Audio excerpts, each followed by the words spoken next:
মানিকগঞ্জের গোলরা বাজার থেকে বেশ কিছুটা ভেতরে সাটুরিয়া গ্রামে বিল্লাল পাগলের আস্তানা। বছর 10 আগেও একেবারেই সাধারণ মানুষ হিসেবে একটি বেসরকারি প্রতিষ্ঠানে চাকরি করত।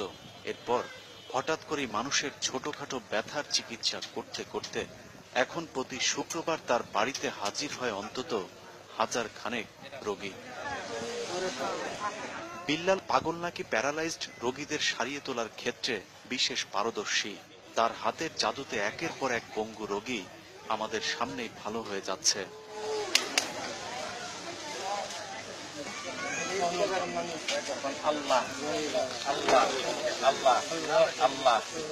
একজন 80 বছরের বৃদ্ধা প্রায় এক যুগ ধরে প্যারালাইসিসে ভুগছেন।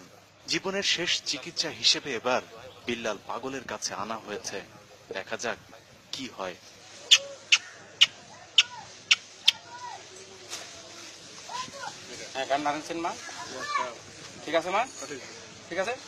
বরিশাল থেকে এক বৃদ্ধা বেশ কয়েকজন রোগী নিয়ে এসেছেন।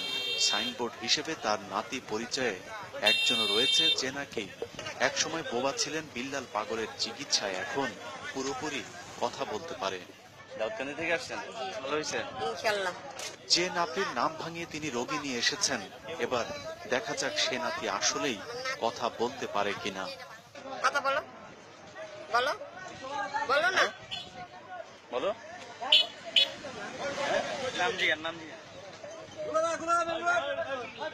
তোর নাম কি?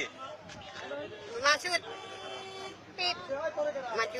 সবার ক্ষেত্রে এরকম ধোঁকাবাজি চলছে কিনা সেটা জানতে আবারও বিল্লাল পাগলের কাছে যাই, কিন্তু আমাদের বাছাই করা কোনো রোগীকে আর সারিয়ে তুলতে পারছে না পাগল। এরকম বেশ কয়েকজনের ক্ষেত্রে ব্যর্থ হয়ে স্বর পাল্টান বিল্লাল। এই ছেলের কি সমস্যাটা কি? এটা হলো পোলিওর থেকে হয়েছে হয়তো। ওরা ভালো ডাক্তার দেয়, ওরা থেরাপি দিতে হবে। সব শেষে পাগলের ব্যবসার ক্ষতি হয় এমন কিছু না করবার দাবি ছিল বিল্লাল পাগলের। না না অবশ্যই আপনার মানুষজন তো বলছে যে ভালো হয়েছে, কেন কষ্ট? ইলিয়াস হুসাইন, 21 টেলিভিশন।